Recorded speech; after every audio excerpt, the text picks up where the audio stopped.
22শে জানুয়ারি যে নির্বাচনী যাত্রা শুরু হচ্ছে, সেই যাত্রা আমরা স্বাগত জানাই, আমরা শুভেচ্ছা জানাই।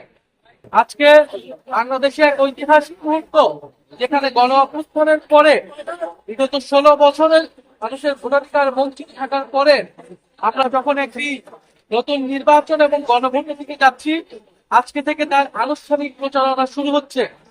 আমরা জাতীয় নাগরিক পার্টি এনসিপি এই ঢাকা বিশ্ববিদ্যালয় এলাকায় অবস্থিত এই তিন নেতার মাজার এবং শহীদ শরীফ ওসমান হাদির কবর জিয়ারতের মাধ্যমে আমরা আমাদের নির্বাচনের আনুষ্ঠানিক যাত্রা এই ঢাকা 8কে কেন্দ্র করে শুরু করছি।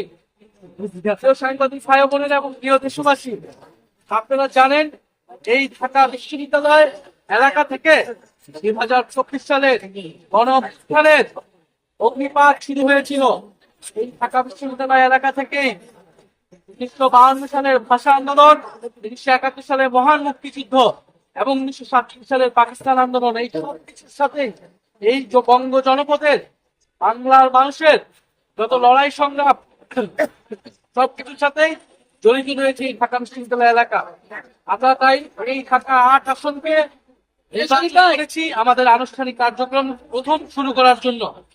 আমরা আজকে এই তিন নেতার মাঝারে এসেছি আমাদের জাতীয় প্রধান দুই নেতা শেরেবাংলা একে ফজলুল হক এবং হোসেন শহীদ সোহরাওয়ার্দী, তাদেরকে স্মরণের মাধ্যমে এবং আমাদের স্মরণের মাধ্যমে আমাদের এই নির্বাচনী যাত্রা শুরু করতে।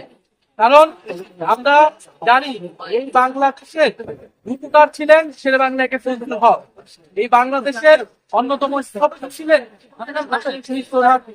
শেরেবাংলা ফজলুল হক জমিদারি ব্যবস্থার বিরুদ্ধে লড়াই সংগ্রাম করে বাংলাদেশকে এগিয়ে নিয়ে গেছেন, বাংলাদেশের কৃষক শ্রমিক সাধারণ মানুষের অধিকারকে রক্ষা করেছেন। একইভাবে ফ্যাসিবাদী ব্যবস্থার বিরুদ্ধে লড়াই সংগ্রাম করে আমরা একটা নতুন বন্দোবস্তের দিকে এগোচ্ছি। অন্যদিকে হোসেন শহীদ সোহরাওয়ার্দী এই বাংলাদেশে গণতন্ত্রের ভিত্তি স্থাপন করেছেন।